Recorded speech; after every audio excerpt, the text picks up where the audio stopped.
Convidar os irmãos a abrirem suas Bíblias em Mateus capítulo 19.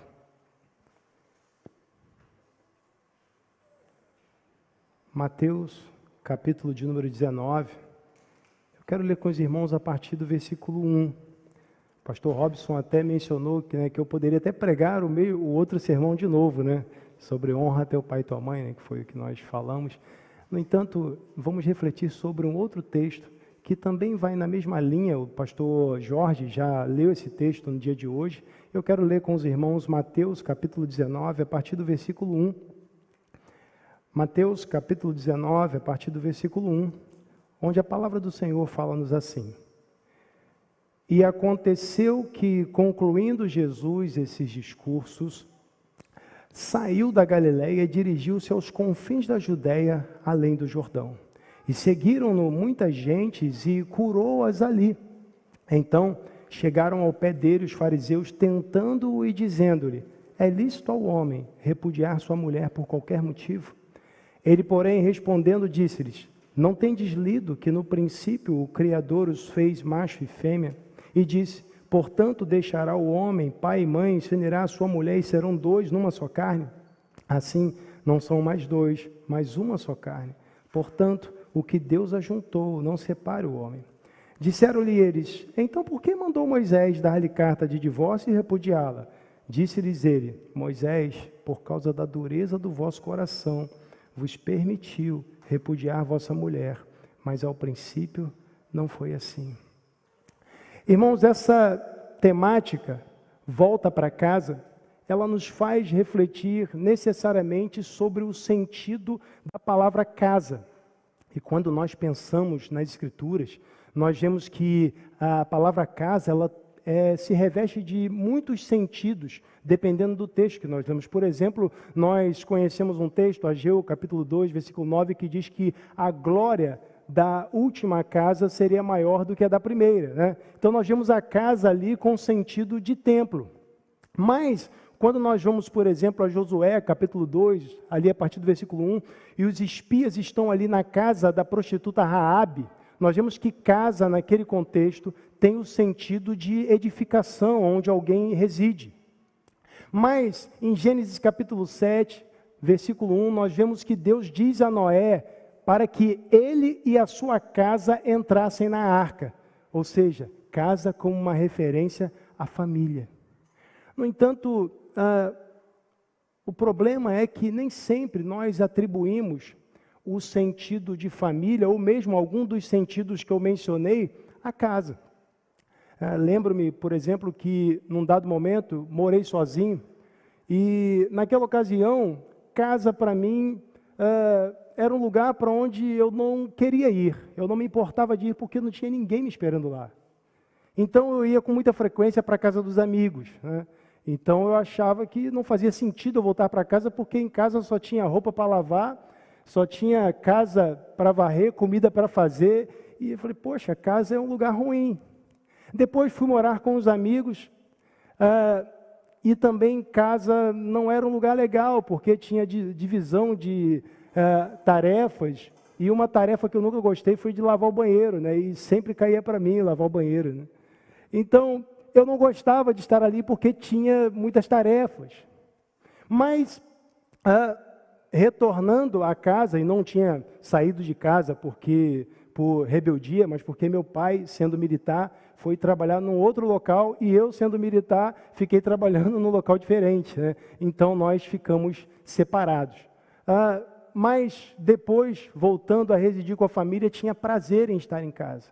Ainda que houvessem divergências, ainda que houvesse alguns conflitos, tinha prazer de estar em casa. Então, a casa, para mim, teve o seu sentido alterado de acordo com as minhas experiências. Só que eu quero dizer para você que o sentido de casa não pode ser definido pela sua experiência. Não pela sua experiência com os homens, mas o sentido de casa tem que ser definido pela sua experiência com Jesus.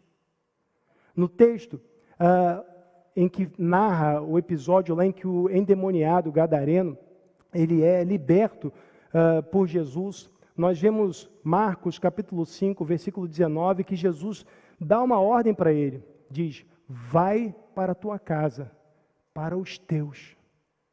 Esse é o conceito que Jesus tem de casa. A casa é onde estão os nossos, onde estão os teus.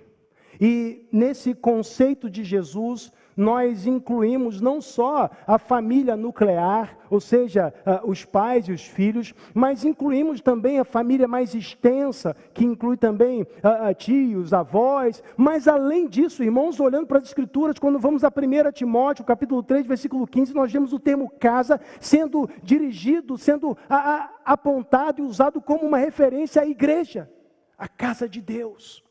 Porque, em última análise, a igreja de Cristo é uma família. Efésios, no capítulo de número 2, fala que nós, versículo 19, fala que nós somos concidadãos dos céus e da família de Deus. Irmãos, pensando nessa realidade da casa como o lugar dos nossos, eu quero refletir com os irmãos sobre cada um desses aspectos, tanto da família nuclear, como da família mais extensa, e como dessa família inumerável, que nós não conhecemos o número, mas Deus conhece, que é a igreja do Senhor. E a primeira coisa que eu quero destacar, irmãos, a respeito dessa temática, volta para casa. Eu quero apontar uma razão para você voltar. Você deve voltar para casa porque você nunca deveria ter saído. Veja, no texto que lemos, nós vemos Jesus dando sequência ao seu ministério. Ele sai da Galileia, vai aos confins da Judeia, além do Jordão. Jesus não estava se dirigindo a um congresso da família, por exemplo. Jesus não se dispôs a dar uma palestra sobre a vida conjugal ou mesmo sobre o divórcio. Jesus, ele é abordado. Levam para ele uma demanda que não nasceu no céu, uma demanda que nasceu na terra. Porque Deus instituiu o casamento. Deus não instituiu o divórcio. Jesus, ele dá sequência no seu ministério, ele cura pessoas. E agora, irmãos, ele é tentado pelos fariseus com a pergunta a respeito de uma demanda humana. Por isso que na resposta de Jesus, ele diz que o que Deus ajuntou, não separe o homem, porque, irmãos, tanto as doenças que Jesus estava curando, como a demanda da separação, tudo isso é resultado do pecado. Então Jesus remete os seus ouvintes ao princípio. Ele diz, olha, no princípio não era assim. Ele mostra que há um contraste entre o princípio e o que acontece agora. Ele fala, no princípio não era assim, Deus ajuntou macho e fêmea. Então o que Deus ajuntou, não separe o homem. Jesus mostra que o casamento indissolúvel é o ideal divino, irmãos, e não estou dizendo com isso que os divorciados vão para o inferno. Não, porque existe uma tendência de nós de compreendermos que aquele que tem um posicionamento diferente do nosso nos odeia ou quer nos condenar. Não, porque a graça de Deus se há manifestada trazendo salvação a todos os homens. Tito 2, versículo 11. A salvação, ela é pela graça por meio da fé. Ela não é porque você permaneceu casado ou não permaneceu. Mas a verdade é que o casamento e a sua indissolubilidade é o ideal divino desde a criação. Então, eu quero motivar você a lutar pelo seu casamento, a permanecer casado. Porque já no tempo de Jesus, isso como resultado do pecado, como falamos, o divórcio já havia se popularizado. Olha que interessante, irmãos. Já havia uma discussão, havia pessoas querendo legitimar o divórcio indiscriminado. Parecem os tempos que nós vivemos. Porque, veja, havia duas escolas, dois pensamentos, duas ideias predominantes a respeito do divórcio. Havia aqueles que seguiam um rabino chamado Shammai, que defendia que o divórcio deveria acontecer somente em caso de adultério. Havia outros, por outro lado, que seguiam um rabino chamado Hillel, que defendia a ideia de que as pessoas poderiam separar-se por qualquer coisa, por qualquer razão. Isso com base em Deuteronômio 24, uma interpretação mais elástica de Deuteronômio 24, versículo 1, quando diz que se o homem encontrasse uma coisa feia ou indecente na mulher, ele poderia, segundo o entendimento de Hillel, ele poderia se divorciar dela. E no entendimento de Hillel, essa coisa feia podia ser qualquer coisa. Os irmãos já devem ter ouvido algum pregador mencionando que, fazendo uma comparação, se a mulher queimasse feijão, o camarada podia se divorciar e tal. E eles interpretavam de forma subjetiva, entendendo que qualquer razão o homem poderia repudiar ou divorciar-se da sua mulher. Que é a pergunta que eles fazem aqui? Eles perguntam a Jesus se é lícito o homem repudiar sua mulher por qualquer motivo.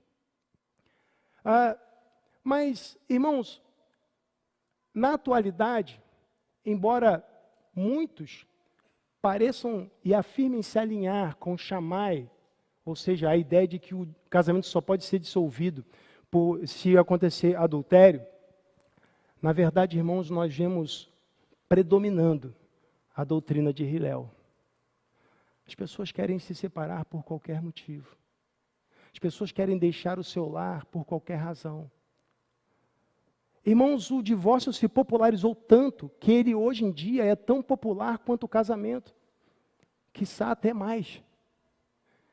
As pessoas ao redor do mundo, irmãos, têm até cerimônias para divórcio.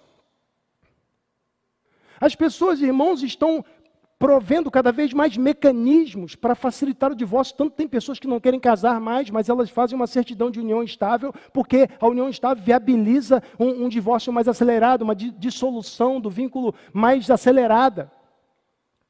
Inclusive, esses dias, me deparei com uma certidão de união estável, estava olhando lá e eu vi o termo, as expressões utilizadas, eu achei até excessivas, mas estava escrito lá que aquela união estava sob o regime de completa, plena, absoluta e total separação de bens.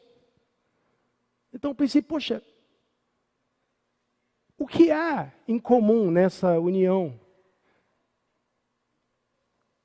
Há uma preocupação fortemente material. O que é meu, o que é seu, não existe nada nosso.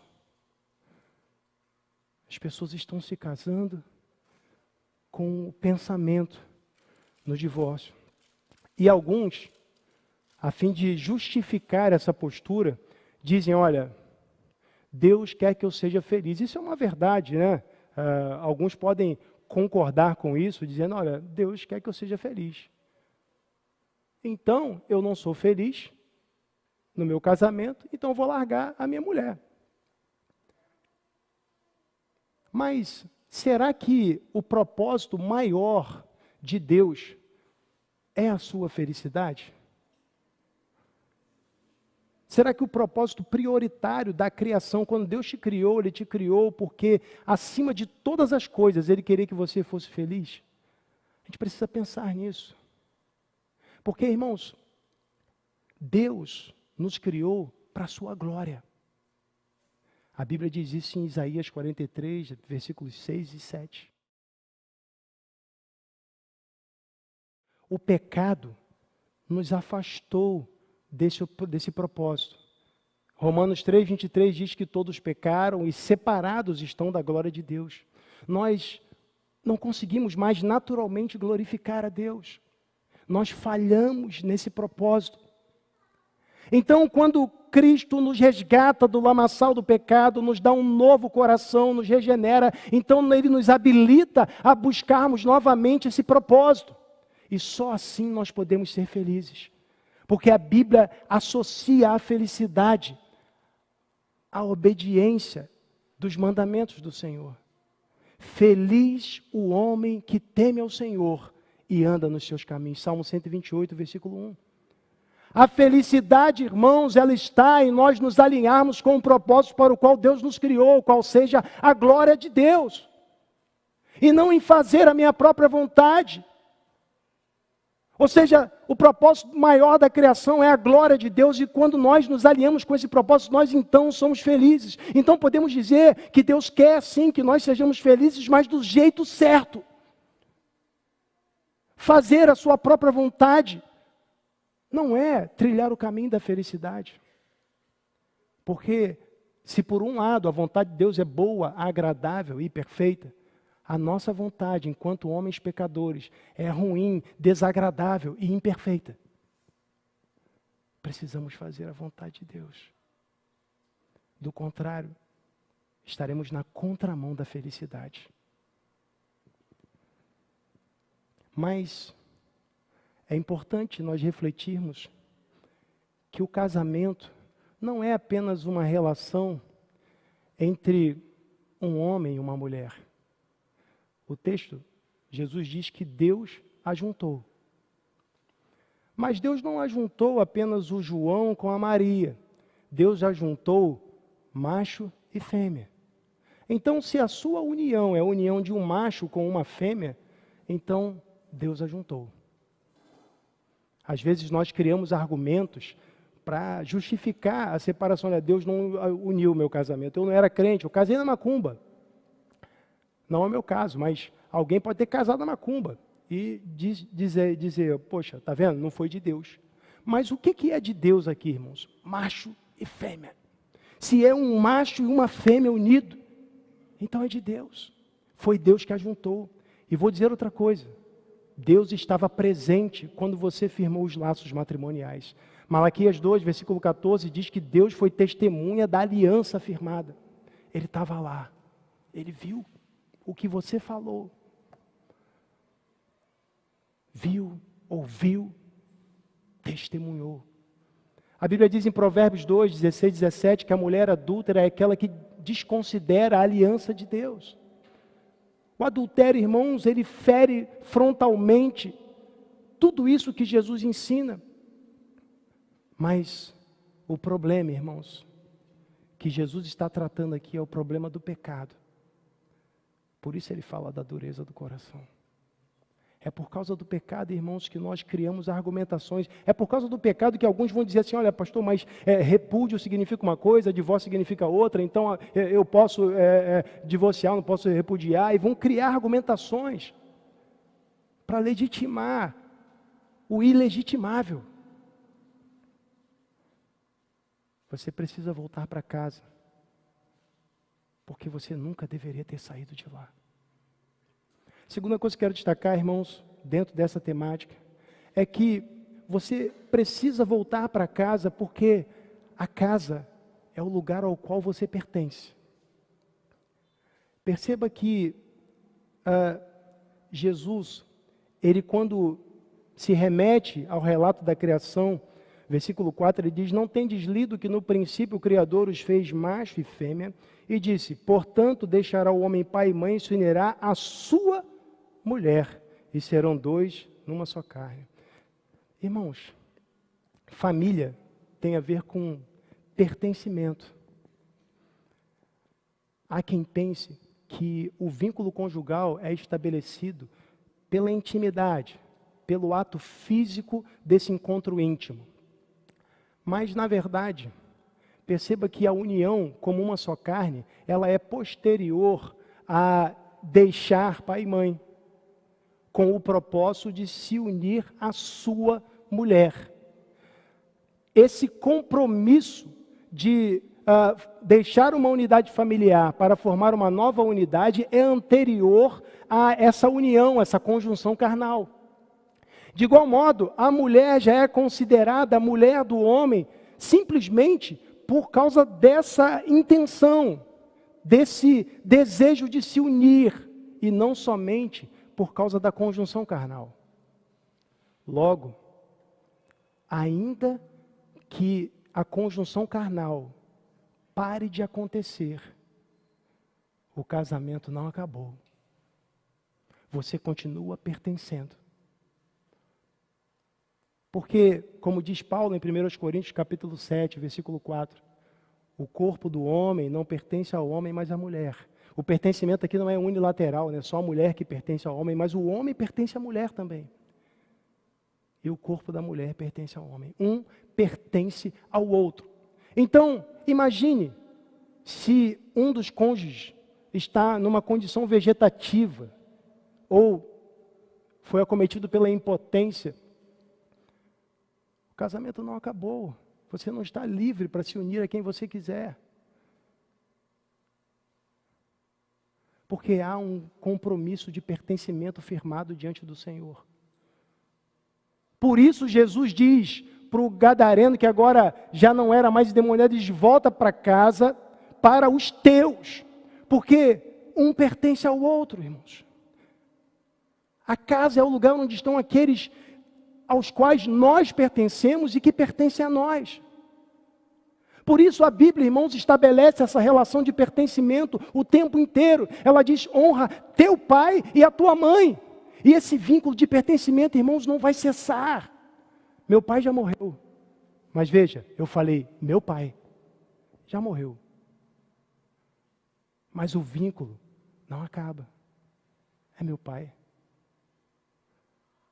Você continua sendo o filho da sua mãe. O bebezinho da mamãe. Você de repente tem 50 anos, mas ela pega na tua bochecha e fala: meu bebê. Você não deixa de pertencer. Esse pertencimento, ele vai para a vida toda. Ninguém se divorcia dos pais, ninguém se divorcia dos filhos. Mas com muita facilidade, nós cogitamos a separação conjugal. Mas eu quero dizer uma coisa: o divórcio machuca essa relação, mas ele não extingue o pertencimento. O seu filho continua sendo seu filho. O seu pai continua sendo seu pai. Não importa se ele saiu de casa, se ele deixou você, ele ainda é seu pai. Ele ainda é seu filho. Lembro-me que meu pai, quando eu estava me preparando para casar, ele abandonou o nosso lar, irmãos. E aquele momento foi difícil, porque eu tive que sustentar a casa, né? Então, suspendemos por um momento ali os preparativos para o casamento e nós nos concentramos no sustento do lar, né? Me tornei o homem da casa. Mas o tempo passou e quando chegou o momento do casamento, eu fui convidá-lo. E após o casamento, fui na casa dele falar de Cristo para ele. Porque ele era meu pai. Irmãos, é importante que nós entendamos essa relação, porque ela faz parte da nossa vida. Não importa o que seu pai fez, ou a sua mãe, ou o seu filho. Certa vez, lá na igreja, na PIB do Manuel Correia, uma menina, ela se assumiu como lésbica. Então o irmão, o pai dela, disse: olha, não é mais minha filha. E naquela ocasião eu conversei com ele sobre esse tópico, dizendo: olha, esse vínculo, ele não cessa nunca, não importa o que ela faça. E aí, irmãos, eu quero chamar a atenção para um detalhe. Se os nossos pais erram conosco, se os nossos filhos erram conosco, lembre-se, você também erra com eles. Porque eles e nós somos pecadores. E aí eu quero chamar a sua atenção para algo que Jesus disse antes desse texto. Antes desse texto, Jesus foi questionado por um discípulo a respeito do perdão. Quantas vezes eu tenho que perdoar o meu irmão se ele errar contra mim? 7 vezes? Jesus disse, não digo 7, mas 70 vezes 7. Então Jesus começou a contar uma parábola, a parábola do credor incompassivo, que fala de um homem que foi perdoado pelo rei dívida que ele não podia pagar de forma alguma. Mas quando ele encontrou alguém que lhe devia muito menos, ele não teve compaixão. E agora, Jesus lidando com homens pecadores que procuram tentá-lo e trazem à tona o tópico sobre o divórcio. Jesus, ele disse, olha, não era para vocês estarem falando sobre isso, porque Deus já revelou na sua palavra, já expressou a sua vontade no relato da criação. Ele criou macho e fêmea. Quando Deus cria um homem para uma mulher, ele já estabelece ali os parâmetros da vida conjugal, monogamia, a heterossexualidade. Ele, inclusive, estabelece que o casamento seria indissolúvel, porque ele não criou outras mulheres nem outros homens imediatamente. Ou seja, só havia aquele casal, então não tinha como se unir a outra mulher nem outro homem. Então ele já proclamou a indissolubilidade. Jesus, não era para você estar tratando disso, mas eles trazem essa discussão para Jesus. Então Jesus, ele mostra para eles o contraste que existe entre a vontade de Deus e a vontade deles. A nossa vontade, irmãos, por vezes, está na contramão da vontade do Senhor. Quantas vezes esquecemos dessa relação de pertencimento? E muitas vezes, quando isso diz respeito à necessidade do perdão, às vezes, filhos que não perdoam seus pais, pais que não perdoam seus filhos, esposas que não perdoam maridos, até mesmo maridos já falecidos. É importante refletirmos. Porque eu, como marido, eu preciso me preocupar com esse pertencimento não somente em relação a mim e aos meus pais, mas a minha esposa e aos pais dela. Porque da mesma forma que foi ordenado para mim honra teu pai e a tua mãe, indicando que ainda há uma relação de pertencimento entre nós, foi ordenado para ela também. Então, eu preciso fazer a manutenção desse pertencimento na vida dela também, promover isso. Esses dias, lá no trabalho, alguém estava com uma dificuldade nessa relação, a relação com a sogra. Então, estava reclamando lá, eu esperei todo mundo sair e falei com aquele homem que a esposa dele também precisava honrar pai e mãe. E ele deveria ajudá-la nesse objetivo.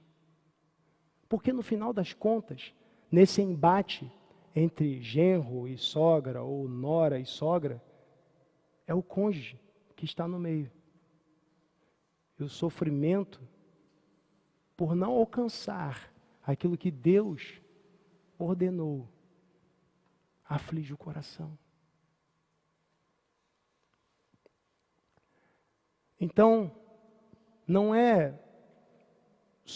são só os seus pais que precisam ser honrados, mas os seus sogros também.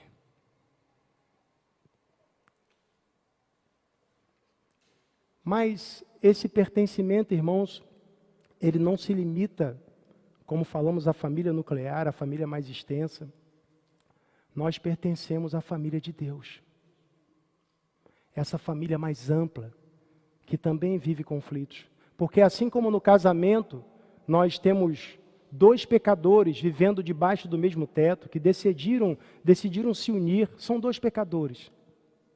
Temos filhos pecadores, pais pecadores. Irmãos, nós nos unimos como uma congregação de pecadores, mas nós somos os pecadores perdoados. Perdoados pelo Rei, nós tínhamos uma grande dívida, Ele nos perdoou, e agora, irmãos, nas dívidas pequenas que temos uns contra os outros, nós deveríamos igualmente nos perdoar, mas a separação, irmãos, parece que adentrou de forma tão intensa o contexto da igreja, irmãos, que não apenas casais se separam, mas muitas vezes irmãos se separam e não se falam mais. E voltar para casa é voltar para os nossos. Porque no fim, irmãos, a casa celestial, que Jesus disse que ia nos preparar, vou preparar-vos lugar. Lá, todos nós estaremos juntos.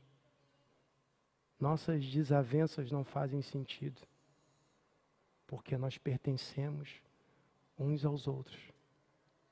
Você é meu irmão, minha irmã, e eu sou o seu irmão. Pertencemos uns aos outros.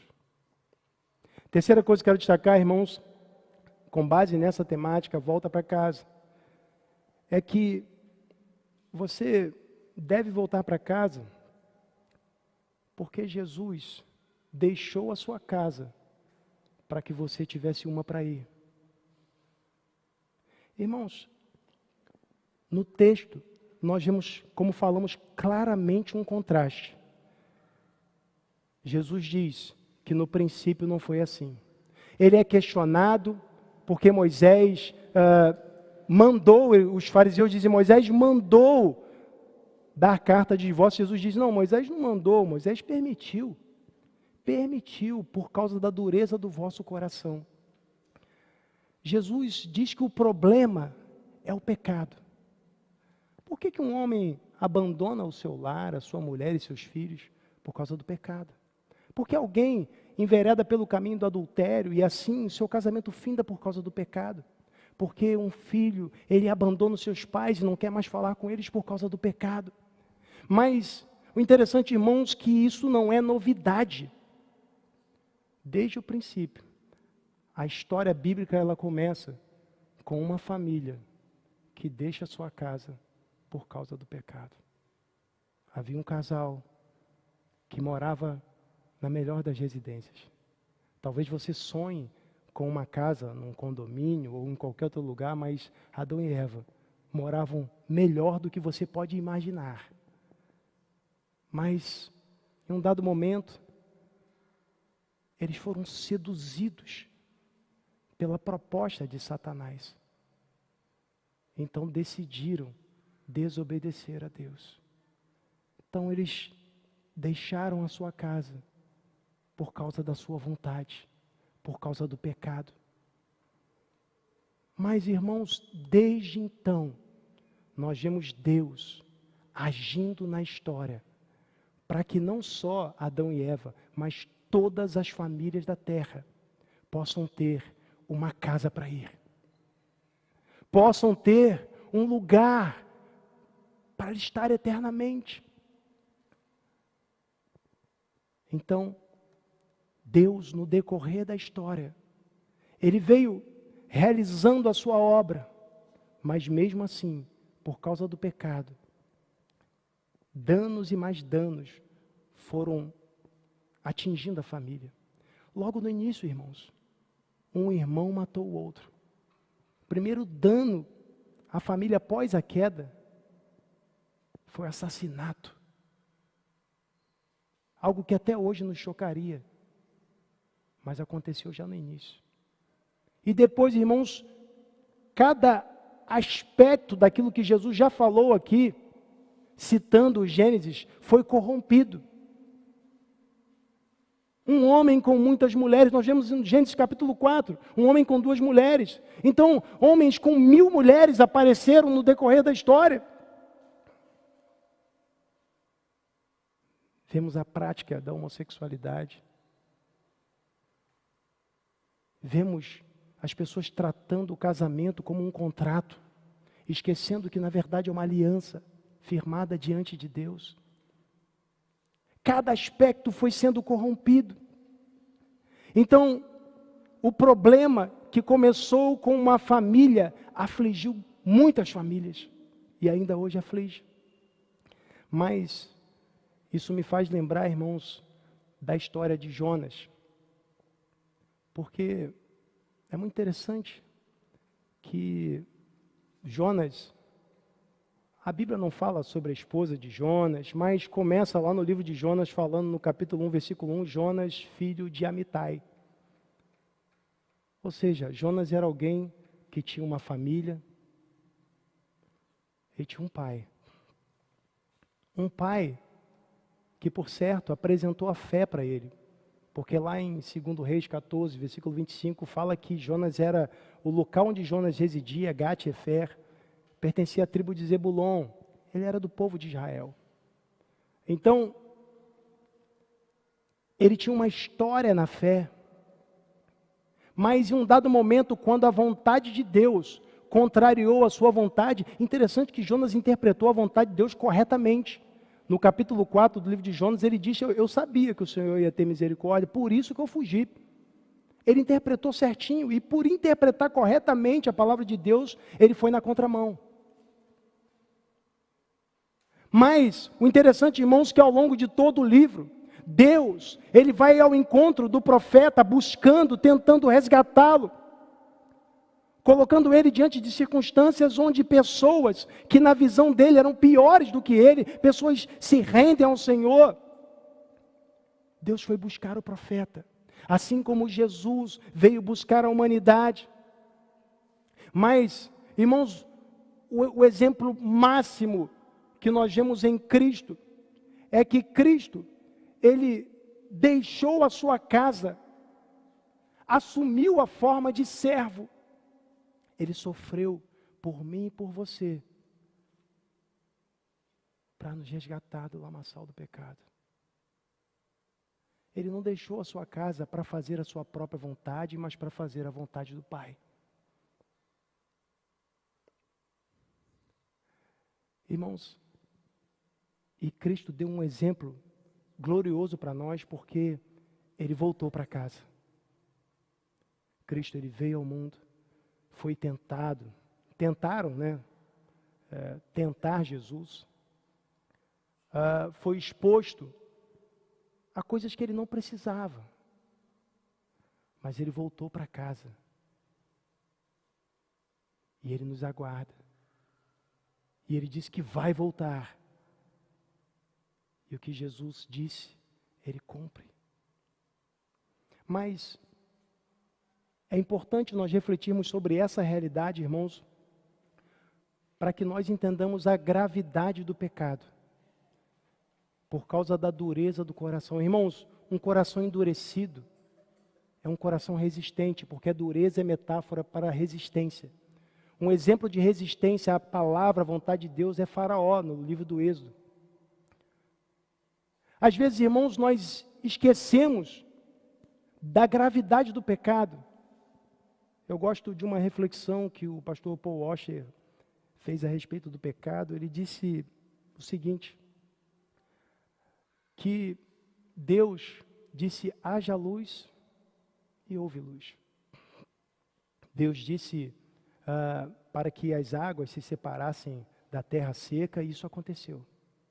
Deus disse para que as montanhas se elevassem, os vales fossem feitos, e isso foi realizado. Deus disse para que os animais se multiplicassem, e isso aconteceu. Mas quando Deus disse para não comer da árvore da ciência do bem e do mal, o homem disse não. E até hoje, irmãos, toda a criação continua dizendo sim para Deus, e nós continuamos dizendo não. Às vezes, irmãos, a vontade de Deus é expressa, e nós queremos usar argumentos para justificar posicionamentos, para legitimar pecados, e continuamos dizendo não ao Senhor. Ou seja, o pecado é algo tão grave, irmãos, porque toda a criação funciona como Deus mandou, mas o homem não quer fazer isso. E por isso, Jesus foi à cruz do Calvário, porque o pecado é uma ofensa grave contra a santidade divina. Quando você fere a sua esposa, quando você fere os seus filhos, quando você negligencia os seus pais, não são aquelas pessoas unicamente que estão sendo ofendidas, mas o Deus Santo que te criou, Ele que está sendo ofendido. O Deus Santo que, ainda que não precisasse fazer nada disso, Ele enviou Jesus para morrer por você, Ele que está sendo ofendido. Aquele Deus que fez de tudo para te salvar, custou tudo para Ele, nada para nós. Esse Deus é que está sendo ofendido. Quando você cogita a possibilidade do divórcio no seu casamento, é esse Deus que está sendo ofendido.